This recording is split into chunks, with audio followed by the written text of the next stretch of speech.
Prime Minister Scott Morrison, friends, Namaskar. It is a great honor for the people of India that you have invited me to deliver the keynote at the inaugural Sydney Dialogue. I see this as a recognition of India's central role in the Indo-Pacific region and in the emerging digital world. It is also a tribute to the comprehensive strategic partnership between our two countries, a force of good for the region and the world. I congratulate the Sydney Dialogue for its focus on emerging critical and cyber technologies. Friends, we are in a time of change that happens once in an era.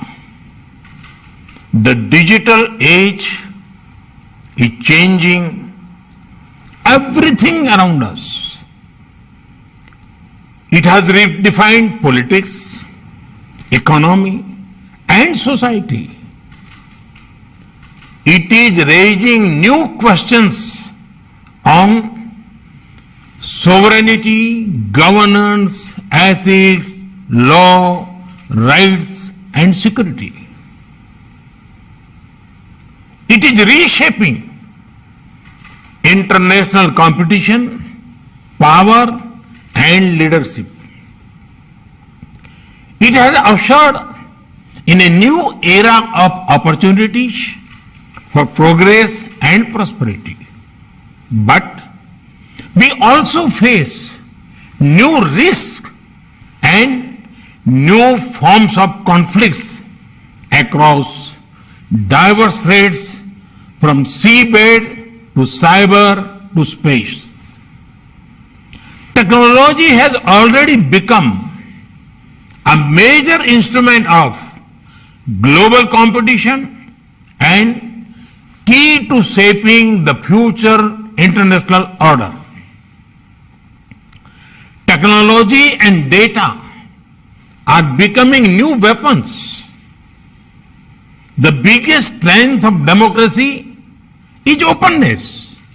At the same time, we should not allow a few vested interests to misuse this openness. Friends, as a democracy and a digital leader, India is ready to work with partners for our shared prosperity and security. India's digital revolution is rooted in our democracy, our demography, and the scale of our economy. It is powered by enterprise and innovation of our youth. We are turning the challenges of the past into an opportunity to take a leap into the future. There are 5 important transitions taking place in India.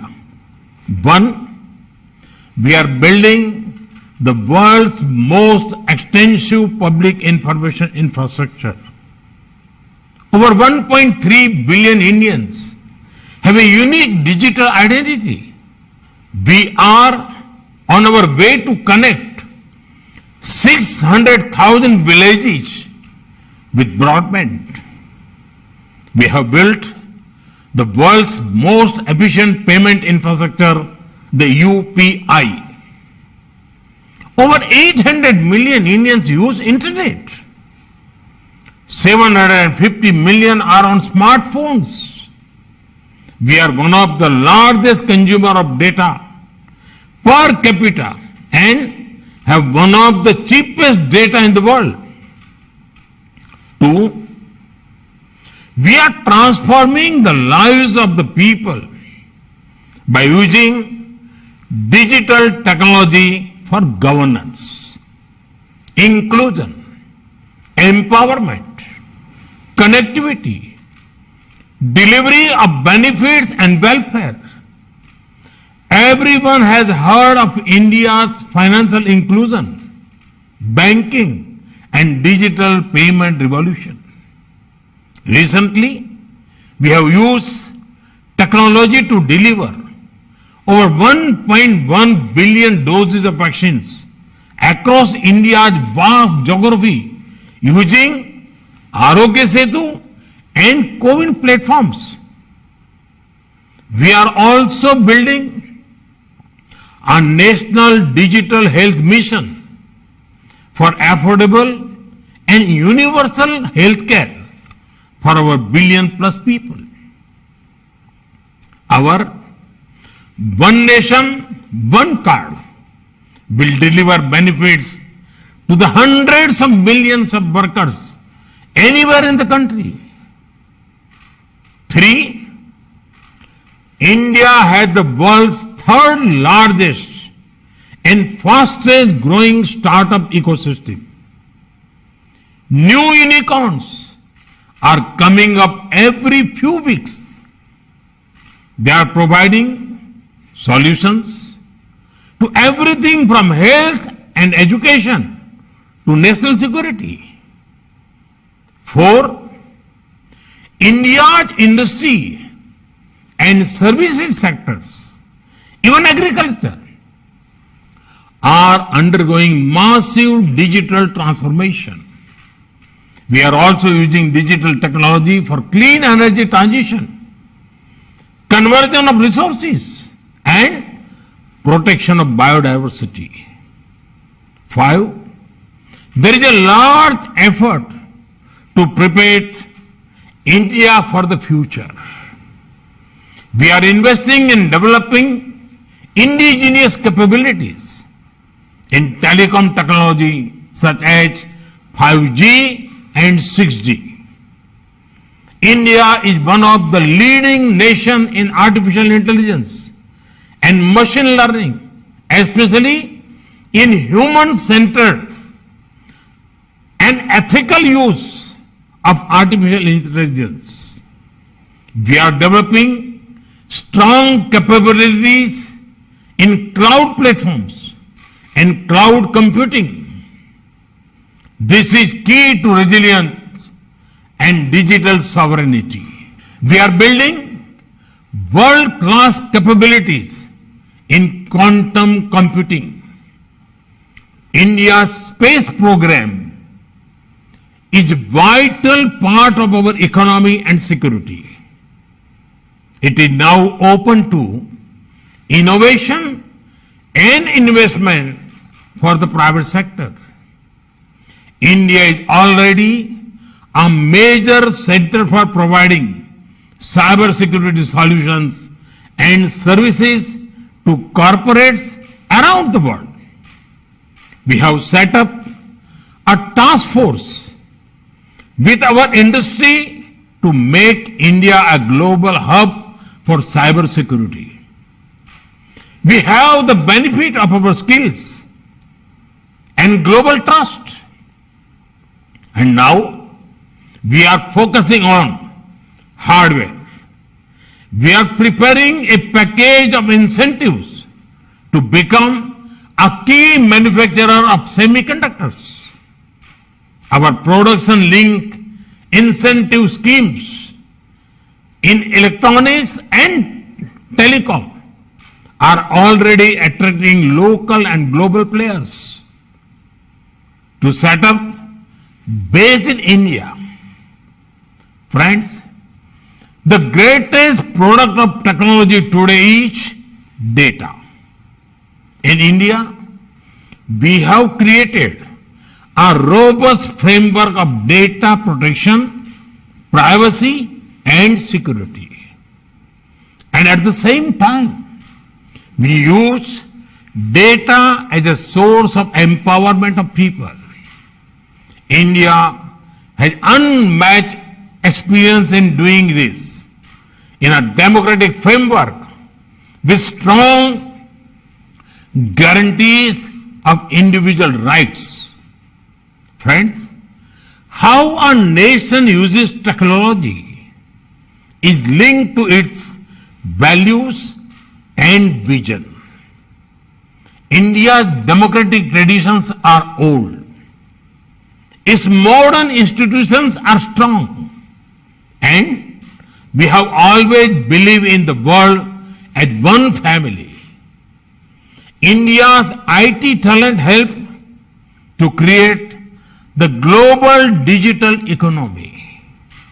It helped cope with the Y2K problem. It has contributed to the evolution of technologies and services we use in our daily lives. Today, we offer our CoWIN platform to the entire world free and made it open source software. India's extensive experience with use of technology and policy for public good, including development and social empowerment, can be of great help to the developing world. We can work together to empower nations and their people and prepare them for the opportunities of this century.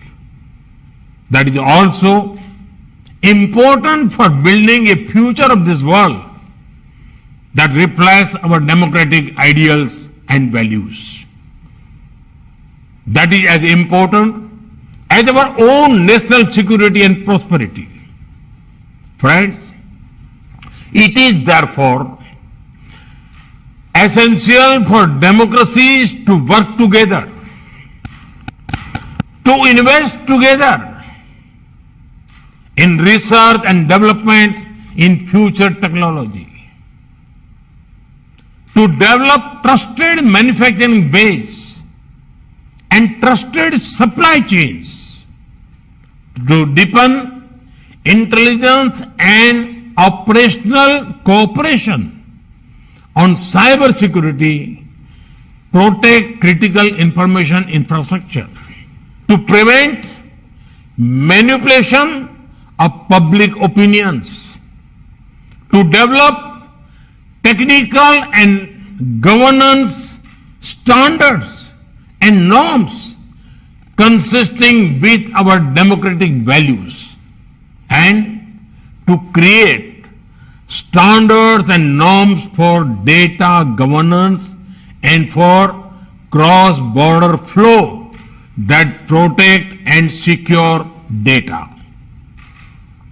It should also recognize national rights and at the same time promote trade, investment and larger public good. Take cryptocurrency or Bitcoin, for example. It is important that all democratic nations work together on this and ensure it does not end up in wrong hands which can spoil our youth. Friends, we are at a historic moment of choice, whether all the wonderful powers of technology of our age will be instruments of cooperation or conflict, coercion or choice, domination or development, operation or opportunity. India, Australia and our partners in the Indo-Pacific region and beyond hear the call of our times, and we are prepared to rise to fulfill our responsibilities. I am confident that the Sydney Dialogue will be a wonderful platform to help us shape our partnership for this age and fulfill our responsibility to the future of our nations and the world. Thank you. Thank you very much.